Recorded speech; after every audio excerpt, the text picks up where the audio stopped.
to a very important topic of forgiveness, and especially today it stands to become important because people are upset, people are scared, people are, and they don't know whom, because most of the times when we are faced with a situation in life, we and we are, and then we have to decide whether to forgive or not. In a scenario like this, which is a global catastrophe, who do we really blame is something nobody understands, and how do I vent demonstration is something that people don't know.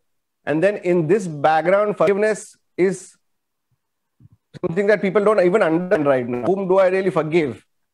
And then going in a larger context, as we have been doing the last couple of days, in life we are faced many times. कई बार हमको ऐसे परिस्थिति सामना पड़ता है जहां हम पर अन्याय या कोई एक ऐसी घटना घटी है जिसका कोई कर्ता धर्ता कोई और है, और उस घटी हुई घटना के लिए उसके द्वारा होना हानि है, जो भी लाभ है, उसके लिए हम किसको दोषी ये हमको पता होता है।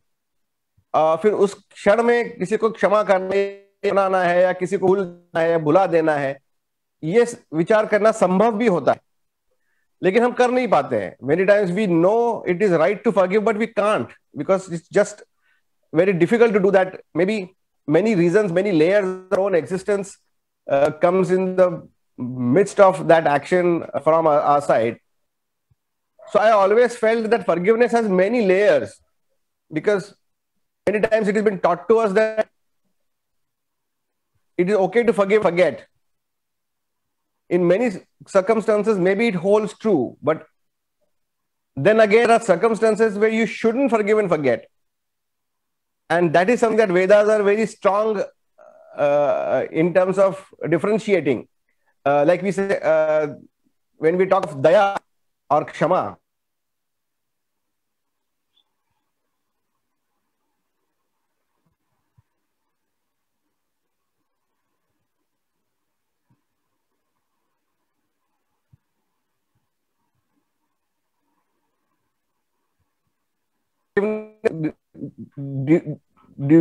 deems or needs a larger detailed discussion, because like we just said,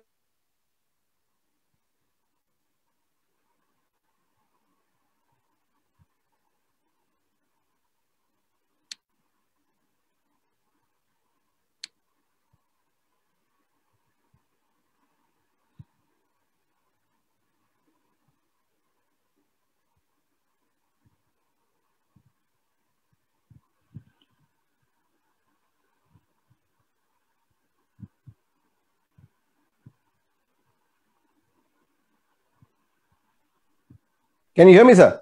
Yes, I can hear you. Yeah, go ahead. Yeah.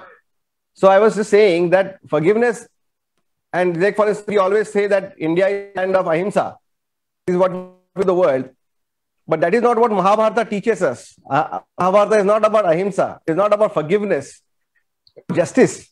So there is that thin red line where forgiveness should end and justice should begin. So I think that is where the Vedas stand. Vedas are talking about anago hatya vaimaha. Priyam sarvasya pashyata, priyam sarvasya pashyata, but anago hatya vaibhimaha. That is where it stands. Ki love everybody. Forgive all the people who are innocent. But then when it comes to justice, you should be able to stand yourself. So that I think is a very subtle difference that people need to understand. I think that is where I think you should begin the discussion of sir. I would want you to come in at this point. Absolutely right. You have introduced the topic in the best possible way, because forgiveness has many layers, and it is a complex topic, because forgiveness stands between injustice and justice. It is not an entity in its own, because as I said, it has, as you rightly said, it has many layers, but it has only one actor, and that makes the whole thing complicated. because that actor is not somebody else. वो जो व्यक्ति है या जो actor है जो क्षमा करेगा, वो इस द्विधा में है कि मेरे ऊपर न्याय हो रहा है या अन्याय हो रहा है. ट्रू. मेरा जो एक आदमी होने का या मनुष्य होने का एक जो क्रेडिबिलिटी है, मेरी स्टैंडिंग है, मेरा जो एक जस्टिफिएबल राइट है मेरा to live the life in peace harmony, वो हो रहा है नहीं हो रहा है. तो एक संभ्रम की स्थिति है और इसके लिए हमको फॉरगिवनेस को नए तरीके से समझना पड़ेगा. Absolutely. Does not mean favor. Forgiveness means freedom. And it is very important कि लोग forgiveness को, चल मैंने तेरे को forgive कर दिया, मतलब मैंने तेरे ऊपर कुछ उपकार किया. Right. And that is the wrong understanding of forgiveness. Yeah. Forgiveness actually means freedom, mukti. Yeah. And what is this mukti from? This mukti is from the pain. दर्द से, दुख से मुक्ति है. और ये दर्द किसी दूसरे का नहीं है, क्योंकि दूसरे को उसके दर्द से आप मुक्ति नहीं दे सकते. So it is very interesting to understand the forgiveness in its totality. It is not a collective act. Forgiveness is an individual act. It is voluntary. And it is internal process of a human being to let go. Let go what? Let go feelings and thoughts of resentment, bitterness, anger, and let go the need for vengeance. See, many people mistook justice as as revenge. तूने मेरे को एक पत्थर मारा तो मेरा justice ये है कि मैं तेरे को 2 पत्थर मारूं. तो tit for tat has never been a significance or as a model of justice. Tit for tat is actually a vengeance. So आप vengeance से, retribution से जो दूसरों के प्रति है या खुद अपने प्रति है. In fact, I would go little further and say that we cannot forgive another individual. We cannot forgive another community. We cannot forgive another nation. The only person that we can forgive is ourselves. And मैं थोड़ा वक्त लूंगा बताने के लिए कि मान लीजिए आपका और मेरा झगड़ा हुआ है 10 साल पहले. We had a fight, we had a brainstorming sessions, we talked to each other, we argued, we didn't agree, and then after that we disperse. Raja Babu has forgotten कि अरे ऐसा झगड़ा भी हुआ था, right? But Vishwas has kept that in mind कि मेरा 10 साल पहले झगड़ा हुआ है, मैं उसका जवाब नहीं दूंगा तब तक मैं उनको माफ नहीं करूंगा. Now, one of the catalyst, and say in this case, 2 of us having a fight, a catalyst being you, आपको तो पता ही नहीं है कि आपने ऐसा झगड़ा हुआ था और उससे मुझे दर्द हुआ है. You have moved away. You have moved forward. मैंने पकड़ के रखा है उस दर्द को. I am the one who has hold that resentment about you. So दर्द आपको नहीं हो रहा है, दर्द मुझे हो रहा है. So therefore, when you say I have forgiven XYZ, you are actually indirectly saying I have released my own pain of that incidence. And therefore मैं हमेशा यही कहता हूं कि forgive करना जितना easy है उतना वो कठिन और painful भी है, because it hurts your ego directly. True. अगर मैं बोलूं कि forgive करना उपकार नहीं है, it is not an act of a favor, then मेरा ego बोलेगा क्या मेरी इतनी भी शक्ति नहीं है कि मैं किसी को forgive ना करूं. ओके अगर मैं ये बोलूंगा कि I have to forgive myself, then मेरा ईगो बोलेगा no but you are always right person, you always stand for right things, you always talk right, you walk right, you eat right, तो आप क्यों अपने आप को forgive कर रहे हैं? सो यू नो ये जो अंतर्मन है जो बहुत प्योर होता है, which is born out of love and forgiveness, and love of forgiveness से मिलके ही बनता है कंपैशन. तो forgiveness as I said is not a community process, it's an individual process, it's voluntary, it's an act of letting go. और इस मैं ये कहूंगा, I would go a little further and say if every citizen, every human being wants to be truly independent, then he or she has to learn only one act, and that is the act of letting go or act of forgiving. और ये कैसे है ना कि it goes into a quadrangle. Forgive करने के लिए आपको इंसिडेंट्स को फॉरगेट भी करना होता है, लेकिन फॉरगेट करना मतलब फिर ईगो पे आ जाती है. I will never forget that incidents, which is what Mahabharata suggest. Because but Mahabharata suggested it for a different purpose. It is for conquering. It is for justice. It is for standing up for the rights. Mahabharata didn't suggest it for a vengeance. It didn't suggest it for a revenge.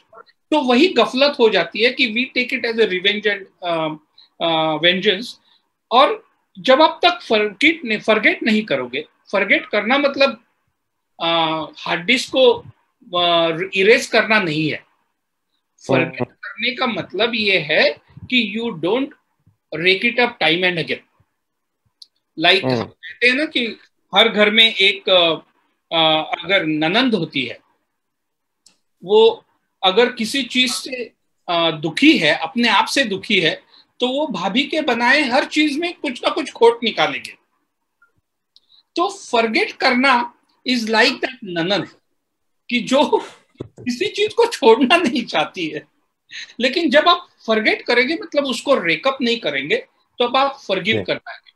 और जब आप forgive करेंगे तब आप आपके खुद के healing पे, आपके खुद के भविष्य पे फोकस कर पाएंगे.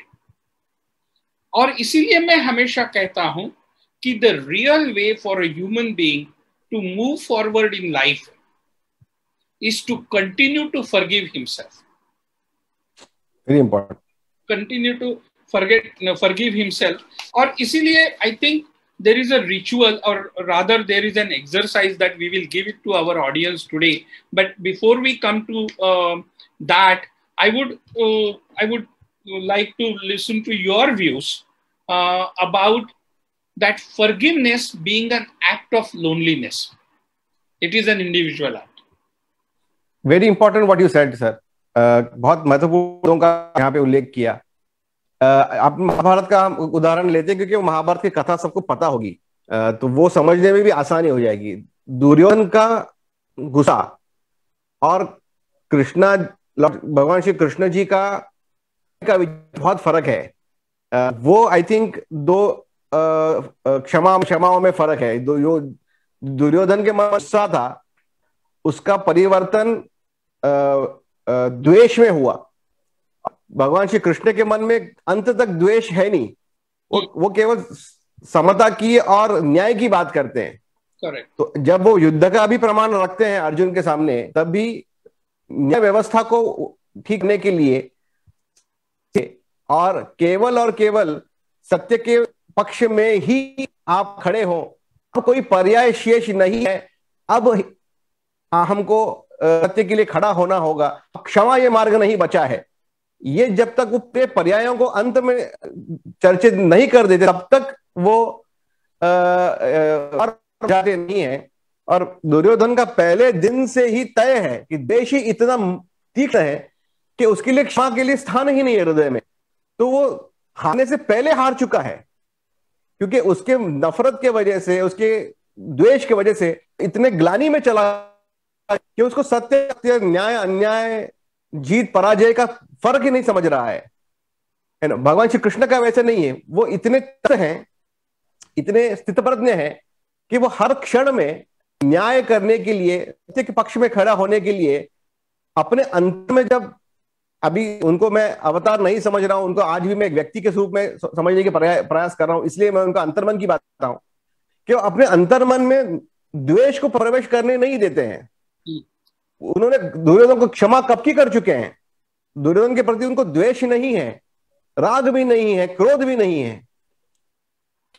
सत्य के पक्ष होने अब क्षमा योग्य नहीं है, विचार में है, इसलिए सत्य अन्याय, अन्याय पराजय जीत के बीच का फर्क कर पा रहे हैं। तो मुझे कहना वो है कि अगर ही है जीवन में अपने आप को आदर्श देखना ही है, तो भगवान श्री कृष्ण मूर्ति से निकालकर, उस फोटो से निकालकर अपने जीवन डालना होगा। इस सोच को कि अंततः वो कहते हैं कि क्षमा ये, अब पांडवों के लिए क्षमा ये मार्ग नहीं होगा, क्योंकि अगर आज आप क्षमा के पक्ष में खड़े हो गए तो अब अन्याय के पक्ष में खड़े होगे, अब सत्य के पक्ष में खड़े हो जाओगे, आप द्वेष के पक्ष में खड़े हो जाओगे, कर नहीं पाओगे आप। आपको तो सत्य के पक्ष में खड़ा होना है। अब क्षमा ये पर्याय नहीं बचा है। उसके पहले हर क्षण में वो क्षमा का, त्याग का, बलिदान का पढ़ाते हैं। सटल डिफरेंस है ना, वो दोनों अवस्थाओं का डिफरेंस जो है कि इनफ इज इनफ, वो सब क्या होती है। और बहुत अच्छा कहा, क्षमा में मैं अकेला होता हूं, क्योंकि मुझे हर घटना अपने भीतर तक पहुंचाने की आवश्यकता नहीं है। मेरे हृदय में, मेरे भावनाओं तक चल विचल होने की आवश्यकता नहीं है। कई विचार मैं अपने बुद्धि तक सीमित रख सकता हूं कि ये मेरे बुद्धि को लग रहा है कि नहीं लग रहा है।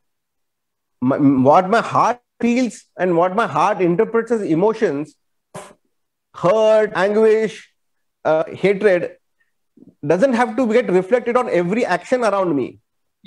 Sometimes my mind should be able to calculate those things, keeping a very third party perspective, that when is enough, till what moment is forgiveness a jewel, and since when does it become a burden.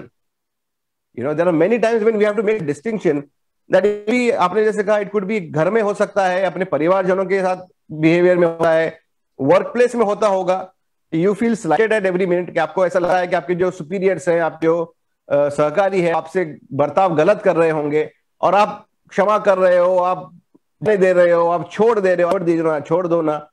कब तक छोड़ना है और किस क्षण के बाद आप छोड़ना नहीं है, इसका निर्णय सपना होता है। और क्षमा ये आभूषण जरूर है, लेकिन वो कमजोरी का आभूषण नहीं होता।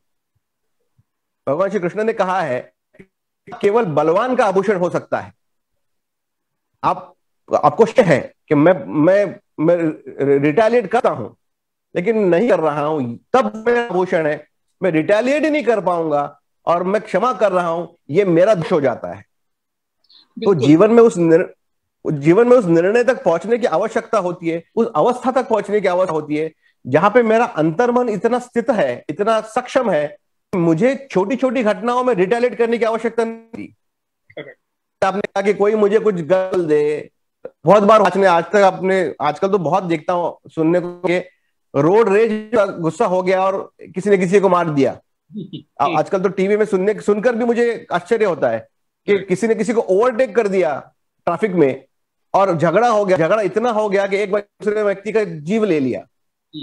ये कौन से लेवल का अहंकार है, ये कौन से लेवल की विकृति है कि आपको इन छोटी छोटी घटनाओं में भी बदला लेना हो या ग्रोथ दिखाना हो, या इतना भावना विवश हो जाते हो आप कि आप अपने आप को रोक नहीं पाते। एक वो होता है जो भगवान शिव के जैसा होता है, जो अंत तक क्षमा का पक्ष के कौरों के पास जाते हैं, उन्हीं को बंदी बन जाता है, तब जाके युद्ध का पर्याय देते हैं। तब तक वो क्षमा के पक्ष में है। तो वो जो फर्क है, वो जो सटलिटी है, वो समझने की आवश्यकता होती है। उसके लिए व्यक्तिमत्व का विकास होने की आवश्यकता है, उसके लिए आग्रह करने की आवश्यकता है, उसके लिए ध्यान और प्राणायाम हो, इन साधनों की आवश्यकता है। क्योंकि जब तक आप स्थितप्रज्ञ नहीं हो, तब तक आप वो थिन लाइन आप समझ नहीं पाए, और कहां क्रॉस कर जाए, कहां रुकना है, ये समझ नहीं पाओगे। बिल्कुल, आपने बिल्कुल सही कहा। और एक चीज जो मुझे बड़ी अच्छी लगी कि मुझे द्वेष को अंदर आने ही नहीं देना। वो जो है ना, वो it is like a filter. और वो कैसे होता है कि जैसे हम श्वास ले रहे हैं, अगर मानो हमारी श्वसन प्रक्रिया जो इंफ्रास्ट्रक्चर है इस बॉडी का, उसने कल से डिसाइड कर लिया कि भाई ऑक्सीजन छोड़ के मैं और सब कुछ ले लूंगा, क्योंकि हवा में तो कार्बन डाइऑक्साइड भी है, नाइट्रोजन भी है, और बहुत गैसेस है। So I think the stronger is your ability to filter the vengeance, stronger is your ability to filter the hatred, yes. Greater is your ability to forgive somebody. At the same time, strong you will be in terms of standing for right cause and for right justice. लेकिन अब इसको करना कैसे है? मुझे हमेशा लोग पूछते हैं कि this is all fine, this is all theory, let me know how to do it. तो हमारे वेदों में एक बहुत अच्छी प्रक्रिया सुझाई गई है, एंड दैट इज कॉल्ड विमोका रिचुअल। विमोका is a Sanskrit word for letting go. अब होता क्या है कि ह्यूमन माइंड और human soul is like a container. इसमें बचपन से इवेंट्स भरे हुए हैं। पिताजी ने माताजी पर चिल्लाया, इवेंट भर गया। स्कूल में सामने मेरे को मुर्गा बनाया, इवेंट भर गया। ऑफिस में मेरे सबऑर्डिनेट के सामने बॉस ने मुझे गाली दी या मुझे बुरा भला कहा, इवेंट भर गया। So your container is full of. Now when this container is full, the new thought of letting go or new thought of forgiveness cannot enter into this container. तो उसके लिए विमोका जो है, विमोका as I said is the Sanskrit name which stands for letting go. It's again, you know, आपके जीवन में मैं हमेशा कहता हूं कि आपके जीवन में कोई भी तकलीफ हो, पेन और पेपर आपका सही सॉल्यूशन है। और विमोका रिचुअल में हम यही करते हैं कि आप अपने रूम में आइए, आराम से बैठ जाइए, टेबल पे बैठिए, कुर्सी पे बैठिए या नीचे बैठिए, एक पेन लीजिए और पेपर लीजिए, थोड़े देर के लिए मेडिटेट करिए, शांति में जाइए। You can connect yourself and then you ask a simple question to yourself, What I am ready to let go of. मैं क्या छोड़ने के लिए तैयार हूं, और उसका जवाब लिखना आप शुरू करिए पेपर पे कि what, how, where, when, why and whom. अगर कोई घटना घटी है तो कौन सी घटना, कैसे घटी, कहाँ घटी, क्यों घटी, किस समय घटी और किसकी वजह से घटी। ये जब आप लिखना शुरू करेंगे ना, तो it acts like a cathartic process. हो सकता है कि आपके आंखों में से आंसू आए कि मैंने पिताजी जब परदेश जा रहे थे, पिताजी जब बाहर जा रहे थे, तो I didn't give a hug to my dad. ये भी छोटी सी चीज है और उसके लिए मैं अपने आप को क्षमा प्रार्थी नहीं कर रहा हूं। But when you right, writing actually makes a process of biochemical or psychological process कि इसमें से वो घटना अभी ड्रेन आउट हो रही है। Now when this is put on paper, that event is being drained out, and when that event is drained out, फिर आप रोओगे ये करते समय, आप हंसोगे, आप चिल्लाओगे, all that is fine. Now you have to do an important act कि इस paper को भी अगर आप रखेंगे तो that paper will become a memory. अब उसको आप लेट गो करना है। You can wash away those papers, कि फायर में उनको जला दो या फिर आप नदी में बहा दो। All that is fine. Now when you do that, you will find that there is a space in your heart or your आपके मन में जगह है। Your soul has a space to forgive yourself, and in this process you have actually released your own pain. जो जख्म लेके आप बैठे थे, you have now cleared that. अब लोग मुझे पूछते हैं कि एक बार करने से होगा क्या? Well, हमारी जिंदगी में इतने सारे इवेंट्स हुए हैं, तो इसको आप नित्य नियम से कर पाएंगे तो स्लोली बट स्टेडीली। मेरा अपना पर्सनल अनुभव ये है कि while I was doing this or while I'm doing it, I am able to have a clarity between injustice and justice, क्योंकि मैं सीख रहा हूं। तो this is again a very beautiful वैदिक प्रैक्टिस जो कि हमारे आश्रमों में हमको बताई जाती थी। नाउ इन कोई ये भी पूछता है कि अरे मुझे ना आजकल पेन नहीं ले पाता हूं, पेन से मैं 10 लाइन्स लिखूंगा तो मेरा हाथ दर्द करता है, मैं क्या इसको लैपटॉप पे या मोबाइल पे लिखूं क्या? Now this is a neurobiological connections. When you do it on a laptop, those psychosomatic memories won't flow away. तो कुछ चीजें जो रिचुअल्स की तरह उसी तरह करनी चाहिए। और मुझे लगता है कि मेरे अपने अनुभव से कई सारे लोग जो मेरे पास आते हैं या मेरे से काउंसलिंग करने की कोशिश करते हैं, हालांकि मैं उनसे बहुत सीखता हूं, क्योंकि तब मुझे उनसे बात करता हूं तो पता चलता है अरे मैंने इसके बारे में उस आदमी को अभी तक फॉरगिव नहीं किया है, तो आज रात को मैं उसको फॉरगिव करूंगा। So I will write down that experience. So I think this is one popular way. मुझे पता है कि आपके पास भी ऐसे कोई नुस्खे हैं जो आप अपने व्यक्तिगत जीवन में यूज करते हैं, तो I think it would be a perfect opportunity if you could share some tips on this process of forgiving.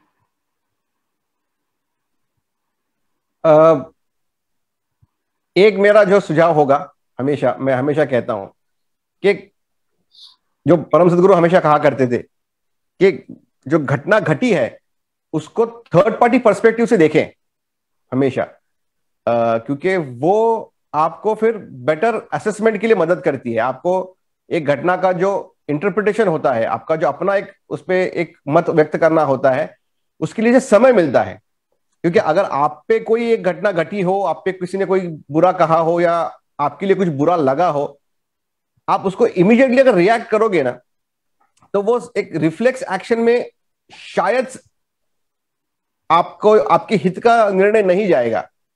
There are many instances when it is better let go of it something right now.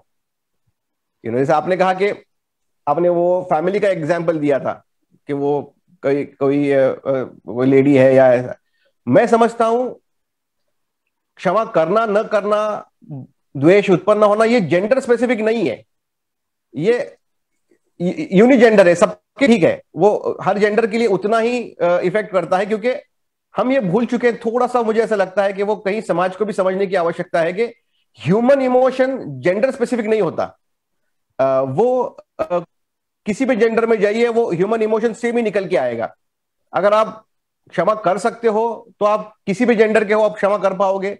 अगर आप क्षणिक react करने वाले होंगे तो आप किसी भी जेंडर में हो आप बुरा ही कहोगे। तो मैं ऐसा सुझाव दूंगा कि हर घटना को थर्ड पार्टी पर्सपेक्टिव से देखा करें, क्योंकि उसमें आपके अपने इंटरैक्शन के लिए अपने अंदर उस विषय को घोलकर उसमें से विचार निकालने के लिए समय मिलता है।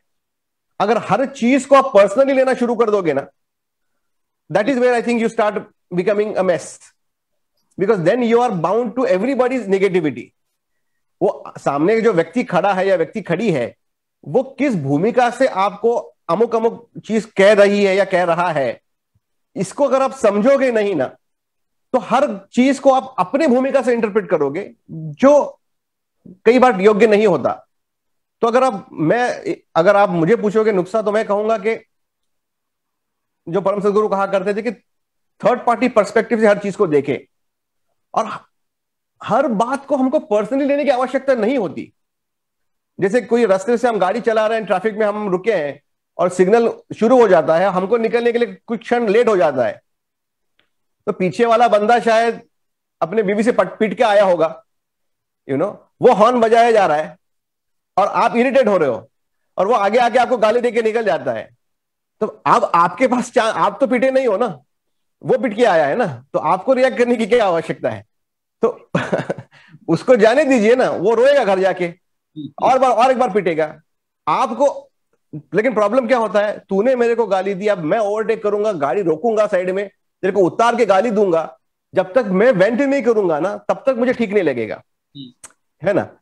जब तक हर चीज को अंदर लेने की आवश्यकता नहीं होती। जैसे आपने कल ट्रोलिंग का भी एग्जांपल दिया था, सोशल मीडिया ट्रोलिंग, मुझे कभी कभी समझ नहीं आता, बेटा तू क्यों रिएक्ट कर रहे हो, तेरा क्या लेना देना है? वो कहीं किसी देश का कोई कुछ बोल रहा है, तू यहाँ पे अपने गली में बैठा है, तेरे को वड़ा पाव खाने के पैसे नहीं है, बेटा तू क्यों रिएक्ट कर रहा है? क्या लेना देना तेरे से? अपने जीवन के बारे में सोचो, अपने परिवार के बारे में सोचो, अपने चॉइसेस के बारे में सोचो।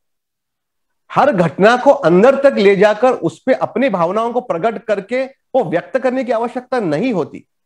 कुछ चीजों को आपको प्राइवेट रखना होता है ना? आपका जैसे मतलब वेदों में भी कहा है और परम सद्गुरु हमेशा कहा करते थे, अपनी भावनाओं को व्यक्त करके अपनी मनस्थिति को प्रकट करने की आवश्यकता है या नहीं, ये सोचो। It is not necessary always to show the world how fragile or strong you are all the time, you know. Keep them guessing, keep some mystery alive. ये कैसे रिएक्ट करेगा पता नहीं, you know. वो अगर आपका पर्सनैलिटी लोग define कर देंगे ना कि भाई ये तो ऐसे ही रिएक्ट करेगा व्यक्ति, तो आप फिर टेकन फॉर ग्रांटेड हो जाओगे। तो मैं हमेशा वही कहता हूं कि किसी ने कुछ बोल दिया, उसके वजह से मैं हर्ट हो गया, अब मैं 10 दिन के बाद इसको दिखाऊंगा, ये करना बहुत प्रिडिक्टेबल हो गया। हाँ, ये करना बहुत ही कॉमन हो गया। ये मतलब ये तो क्या कोई भी कर रहा है, उसमें मैंने क्या बदलाव लाया? What new did I do? Secondly, whether I want to do it और not, I shouldn't have to openly say it, ना? Correct. I could decide on my own how to react as well, you know. And when to. उतना privacy अपना रखना, उतना अपने भावनाओं को protected रखना, उतना थर्ड पार्टी पर्सपेक्टिव से सोचना, ये सेल्फिश अगर भी होगा, लोग हमेशा, मैं ये भी बोलता हूं कि it is okay to be selfish. Why is it not okay to be selfish? I never understood. मैं अपने जीवन का, अपने निर्णयों का, अपने कर्मों का, अपने व्यक्तित्व का विचार नहीं करूंगा तो क्या बाजू वाले का करूंगा क्या? Obviously मैं अपना ही करूंगा। तो why is it ignorant to be selfish? I have to think about me, my life, my choices, my decisions, my emotions, my interactions, my future, my choices. And that is a very right thing to do. Right. तो I think ये बहुत बहुत common world narrative बन गया है कि, और वो हार्ड सेल हुआ है, पता नहीं एक ट्विस्टेड सेंस ऑफ स्पिरिचुअलिटी में से आया है। मैं हमेशा कहता हूं कि टॉक्सिक पॉजिटिविटी, जैसे कहते हैं ना आजकल टॉक्सिक पॉजिटिविटी है, एक टॉक्सिक नैरेटिव भी बना है कि I have to forgive everybody and I can't be selfish all the time. Why not? Who is not? Every animal is built with selfishness. Even a small ant doesn't think about what is happening in world politics right now. She doesn't care. She is busy collecting her food and building her ant hill and living her life. She doesn't care about the pandemic that is going on. She doesn't care about the political fallout. She is not worried about the stock market crash or whatever. No other life species is, you know. So to think that everything that's happening in the world is happening to me and I have to react is not necessary. Secondly, don't take everything personally. It's not important. The world has its own ways. It doesn't have to affect you. And thirdly, most importantly, don't exhibit your emotions all the time. It's not necessary. Correct. आपको लगता है कि मेरा व्यक्त होना बहुत आवश्यकता है। आजकल मैं बहुत बार सुनता हूं, मेरे को व्यक्त होने के लिए मुश्किल आ रही है। भाई तेरे को व्यक्त होने की आवश्यकता क्या है? तू क्यों व्यक्त हो रहा है बाबा? मतलब nobody cares. Nobody cares. If a tweet has 30,000 comments, I'm sure the guy who has tweeted it doesn't care. I mean, that was a 30,000 tweet, you know. ये देखता है 30,000 है, 31,000 हो गए, I'm happy about it. मैं तो trending में आ गया, वो तो वो सोच रहा है। मैं तो पॉपुलर हो गया। You know? So that is what I always say, that is, keep your emotions private, think from a third party perspective, and don't let everything affect you. It is not important. Let things just go away. Yeah, I think एक दो तीन चीजें जो what you have said is very important. One is looking from the third man's perspective. Yeah. The second thing that you actually, in the course of this whole conversation, brought it to the forefront. Yeah. Those individuals who are forward looking, you use the word selfish. Selfish word needs to be rephrased. It is self-care. Absolutely. Yeah. So the person who is centered, focused on his self-care and in his own progress don't have time for revenge, don't have time for holding things, don't have time for adding 30,001 tweet. Yeah. The last thing he would do is to go and add a 15th tweet, because he doesn't have that time. He doesn't have time to stand in a chauraha and abuse somebody who is honking behind you. Yeah. I think two very important things that you said. One is self-care. So be focused with self-care. When you are focused with self-care, you will be a forward-looking individual. When you are a forward-looking individual, the first and the foremost person that you will be able to forgive is yourself. क्योंकि very important. forward-looking हूँ, तो सबसे ज्यादा गलतियां तो मैं ही करूंगा, क्योंकि मैं नए नए एक्सपेरिमेंट्स करूंगा, नए जॉब में जाऊंगा, कुछ और चीजें करने की कोशिश करूंगा, तो मैं गलतियां करूंगा. And the day we learn to forgive ourselves, then letting go of others' mistakes or others' wrong deeds is very easy. And I think it brings me to one very important thing, that we have to understand that we do not have a power to forgive anyone. हम किसी और को forgive नहीं कर सकते हैं. And that is where you rightfully said, if I'm not able to forgive anyone, why the heck I would go and express my feelings? कि तूने वो गलत किया या तूने वो सही किया. Because I'm none to forgive, because the only power I have got, or a blessing rather I have got from a divine, is that I can forgive myself. And holding on somebody else's wrong deed to yourself is actually you are confining yourself with a pain. आप अपने आप को दर्द के jail में डाल रहे हो. And I think therefore the only power and ability the divine has gifted us is to liberate ourselves. True. So if we can liberate ourselves from the pain, then we can forgive anybody, and rather we will forgive ourselves, and when we forgive ourselves, we will be able to forgive anybody. और इसी चीज को अगर हमको उस pen से liberate करना है, तो उस पेन से लिबरेट करने के लिए we have to look at only two things.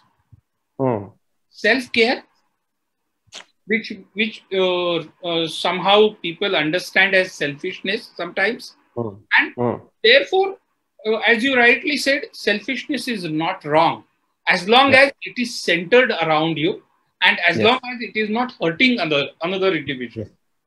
So, वो self-care and forward-looking attitude in life अगर हमें करना है, तो एक छोटा सा मंत्र है. And it is a very interesting mantra. I was drawn to this mantra for several years now. It's called Om Vardhanam Namaha. Vardhanam, as we really know, means progress, growth, prosperity. Om Vardhanam Namaha. That means I nourish the universe and universe nourishes me. And इसको मैंने तब समझा, and I had an opportunity to understand it from one of the mystic of our time, Deepak Chopra. Is that how does this work? कि ये जो मेरा container है ना, जिसमें सारे पेन भरे हुए हैं, so I am saying now वर्धनम, मुझे इस कंटेनर को प्रॉस्पर करना है. तो प्रॉस्पर करना है तो कहीं तो पंक्चर होगा, पंक्चर होने के बाद पेन बाहर आएगा, and that progressive thoughts will enter. So even a simple meditation with Om Vardhanam Namaha, or writing it into your daily diary, Om Vardhanam Namaha couple of times, will imbibe that feeling of self-care, imbibe that feeling of moving forward in life, and imbibe that feeling of letting go of whatever wrong has happened to you, or because of you it has happened to somebody else. So I think that is again and again it proves the point that we are saying, that these all tools, the meditation, Agnihotra in the morning or evening, or yagya, or yogas, yogic practices, this all comes from Vedic lifestyle. And these tools are there. It's just that we have to be selfish in picking up these right tools and using it for ourselves, and first liberating ourselves from the pain. And that is what this is all about. Very well put, sir. Very interestingly put. उसमें एक addendum में ऐसा जोड़ूंगा साथ में कि like you said, बहुत महत्वपूर्ण मुद्दा है कि जैसे take you back to Mahabharata, that moment कि भगवान श्री कृष्ण कहते हैं कि अर्जुन कहता है कि मैंने क्षमा कर दिया भाई सबको, दुर्योधन को मैंने क्षमा कर दिया, अब चलो यहाँ से लेके चलो, मेरे को घर जाना है वापस। भगवान श्री कृष्ण मुड़ के उसे कहते हैं भाई तूने क्षमा कर दिया, मैंने तो नहीं किया ना अब तक, तो तेरा इंपॉर्टेंस ही नहीं है यहाँ पे। You are nothing, so just hang on, मैं करूंगा वही न्याय होगा। तो मैंने तो नहीं किया क्योंकि लीला तो मेरी है। उसको वहां पे भगवान श्री कृष्ण समझाते हैं कि क्षमा तूने करके कोई फर्क नहीं पड़ेगा, क्षमा मैंने नहीं की ये महत्वपूर्ण है। जिस दिन मैं क्षमा कर दूंगा मैं बता दूंगा मैंने क्षमा की है, आज मैं कहता हूं न्याय होने की जरूर आवश्यकता है। तो वो फर्क है कि हम क्षमा अपने लेवल पे कर सकते हैं, सृष्टि करेगी कि नहीं पता नहीं, निसर्ग करेगा कि नहीं पता नहीं। And therefore to the issue कि क्षमा का एक्सपेक्टेशन नहीं रखना चाहिए। हाँ, हम वो नहीं कर सकते, न्याय तो होगा, आप करोगे या कोई और, न्याय तो होगा, अवश्य होगा, कि उसके अलावा वो साइकिल है, मतलब सृष्टि का नियम है। साथ ही में आपने जैसे कहा था कि अपना जो एक अपने मस्तिष्क का या भावनाओं का एक वलय होता है, उसको अगर एक पात्र के रूप में अगर हम देखते हैं तो उस पात्र में हम अनेक भावनाओं को समा लेते हैं और वो कभी कभी भर जाता है और फिर विस्फोट होने की भूमिका आ जाती है। भारतीय अध्यात्म में एक तो जैसे आपने कहा कि पात्र को हल्का करो, भावनाओं का आप विलयन करो, ड्रेन आउट करो उसको, ये एक भूमिका है। साथ ही में दूसरी बहुत महत्वपूर्ण भूमिका है कि पात्र ही बड़ा करो। राइट, पात्र इतना विशाल करो, आपके मन का वलय इतना विशाल करो कि इसमें कितने आए और कितने भावनाएं गए कोई फर्क नहीं पड़ता। क्या हम अपने आप को उतना वर्धिष्णु कर पाएंगे? क्या हम अपने आप को उतना सक्षम कर पाएंगे? क्या इतना सामर्थ्यवान कर पाएंगे कि हमारे भावनाओं का वलय है इतना बड़ा है कि उसमें छोटी मोटी घटनाओं का कोई असर नहीं होता है ना। तो वो ये दो पैराफ्रेजिंग करने की आवश्यकता है। मुझे लगता है कि आपने बहुत महत्वपूर्ण मुद्दा कहा। एक तो हमको हमारे पात्र को हल्का करने की, ड्रेन करने की आवश्यकता है, उसको बड़ा करने की आवश्यकता है, और ये समझने की आवश्यकता है कि क्षमा करना, न करना, प्रेम करना, अपनापन जताना जताना, ये मेरे तक ही सीमित है। उसका सृष्टि पर परिणाम होगा या नहीं मैं बोल नहीं सकता। राइट, वो तो बहुत नॉट हैव एन एक्सपेक्टेशन कि मुझे वो मिले। हाँ, वो मुझे कोई रिटर्न में आए ये तो मैं अपेक्षित नहीं कर सकता। आई थिंक ये बहुत सूक्ष्म लेवल पे विचार है। बहुत परम सद्गुरु हमेशा कहा करते थे कि धर्म बहुत सूक्ष्म होता है और वो समझने के लिए विशाल मन की आवश्यकता होगी। आप संकुचित मनों से, संकुचित विचार से और 10,000 वर्ष पूर्व इस भूमिका से उसको समझ नहीं पाओगे, क्योंकि वो जो आपकी भूमिका है वो नकारात्मकता से पली है। तो जैसे लेट गो करना है, जैसे परम सद्गुरु इदम न मम कहते हैं, तो वो केवल चावल जलाना नहीं है, वो इस पुरानी मानसिकता को जलाना है। उसका अर्पण है, उसका स्वाहा है, उसकी आहुति है, उसका भस्मीभूत होना अपेक्षित है। तो वो जो ट्रांसफॉर्मेशन है, वो जैसे वो ककून से एक बटरफ्लाई निकल के आता है, वो जो हमेशा वो एक एग्जाम्पल दिया जाता है, अध्यात्म में तो बहुत बार दिया जाता है कि वो कीटक का रूपांतरण वो एक नए सुंदर एक अस्तित्व में होता है। उसी प्रकार ट्रांसफॉर्मेशन जब हम करते जाएंगे ना, धीरे धीरे धीरे करके सुबह शाम हम अग्निहोत्र करेंगे, इदम नमः कहेंगे, वो सटली अपने सबकॉन्शियस में आने शुरू हो जाता है. I have to let go of my old characteristics, old personality traits and embrace a new thought. And वो embracing जो है ना, वो हमारे वलय को बड़ा कर देगा. And then मेरा सत्सद विवेक जो होता है, मेरा कॉमन सेंस होता है ना, वो शार्प होते जाएगा और मुझे अपना निर्णय लेने के लिए सक्षमता आ जाएगी. और इसी चीज के हम आने वाले 2 दिनों में बात करने वाले हैं. जो आपने कहा पहला कि बीइंग सेल्फिश, और जिसको हम पैराफ्राइज कर रहे हैं सेल्फ केयर, तो कल हम बात करेंगे प्यार के बारे में, लव के बारे में, how to heal the love. And then day after we are going to talk about compassion, and that compassion is nothing but widening that pot, widening being yourself. And thereafter we are also going to talk about a day later on healing the relationships. Yes. एक बड़ा महत्वपूर्ण बहुत महत्वपूर्ण विषय है. मुझे जो काफी प्रश्न आए हैं लोगों के, वो उसी को लेके हैं कि भाई आपसी जो संबंध है, इंटरपर्सनल रिलेशनशिप्स जो है, उसको कैसे ठीक करें, क्योंकि वो एट ऑल टाइम लो है right now. Right. So all time low है. तो उस पे हम अलग से चर्चा करेंगे. बिल्कुल. टुमारो हम थर्सडे है, तो हम प्यार के बारे में बात करेंगे. फ्राइडे को हम कंपैशन के बारे में बात करेंगे. और सैटरडे, जबकि लोगों को वर्क फ्रॉम होम ज्यादा नहीं रहता है और लोग जुड़ पाएंगे, I think we are going to talk about healing the relationships. And then on Sunday we are going to talk about a most important topic, and that is gratitude to mother womb. जो गर्भ है,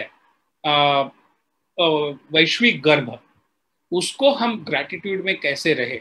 and I think that in our mind जब हम बातचीत कर रहे थे, तो will constitute a very good recipe for healing yourself. तो जाने अनजाने में we are trying to provide और गिव और share some of the most important tools about self-nourishment and a universal nourishment through these healing sessions in next 3-4 days. Nice. And I think I must thank you for taking the leadership on this. And in a shortest possible time, we could put it. And I think tomorrow onwards, we'll try to answer some of the questions as well. Absolutely. And we thank you actually for making the suggestion and bringing me to doing this. Had you not called and had you not अगर आप phone ना करते और मुझे अगर प्रोत्साहित ना करते, तो शायद ये सेशन मैं नहीं करता. So thank you so much for helping me. ये भी बताना जरूरी है कि we spoke on a very auspicious day. Yes. Yes. And it was according to the tithi, it was the birthday of a Friji. परम सदगुरु जी का जन्मोत्सव था उस दिन. उसी दिन आपका फोन आया था और आपने कहा था कि ये करते हैं, डिस्कशन करते हैं, ऑनलाइन करते हैं, कुछ करते हैं. And from there to actually doing it and being a third day, I think it's great blessing, great Shri कृपा है, हम ये कर पा रहे हैं. So thank you so much, sir, for giving us your time again today. And of course, we will catch up with you again tomorrow and learn more from you, sir, as time goes. Thank you very much. Thank you.